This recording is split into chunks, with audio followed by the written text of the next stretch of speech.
পক্ষ থেকে আন্তরিক শুভেচ্ছা ও অভিনন্দন। ছোট ছোট ভাই বোনদের স্নেহের ভালোবাসা জানিয়ে আমরা আমাদের মোকালামাটি শুরু করছি।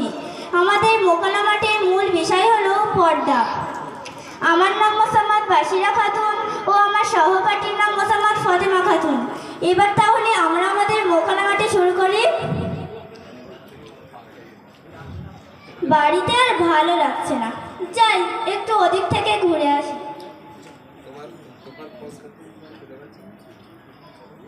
Hey, how Abhina? What's up? আলহামদুলিল্লাহ, তোমাদের দোয়ায় অনেক ভালো আছি। তা বোন ফাতেমা, তুমি এই সন্ধ্যার সময় ফরনাটের মতো সেজে গুজে কোথায় যাচ্ছ শুনি? আরে তুমি খবর রাখো না নাকি? আজকে বসিরহাট কলেজে মেগা সেল আসছে, আজকে মানুষের ঢল নামবে সেখানে, আর তুমি বলছো কোথায় যাচ্ছ? আরে যাবে তো চলো, দেরি হয়ে যাচ্ছে।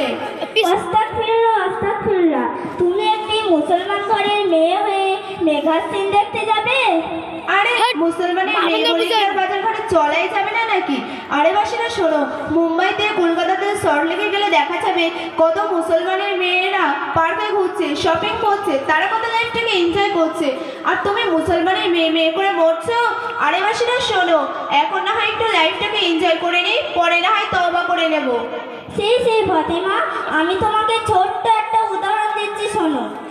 একদিন তুমি শীতের সময় অনেকগুলো জামা কাপড় পরিষ্কার করলে আর বললে থাক বিকালে শুকাতে দেব, তাহলে কি শুকাবে? How possible? এটা কিভাবে সম্ভব? ঠিক তেমনই, যখন ইবাদত করার সময় তখন যদি তুমি ইবাদত না করো, যখন নামাজ পড়ার সময় তখন যদি তুমি নামাজ না পড়ো, যখন পর্দা করার সময় তখন যদি তুমি পর্দা না করো, আর তুমি এটা ভেবে রেখে দাও যে এখন এনজয় করে নিই পরে তওবা করব, এটা কিন্তু ভ্রান্ত ধারণা। আর তুমি কদিন বাঁচবে তার কি কোনো গ্যারান্টি আছে? How funny.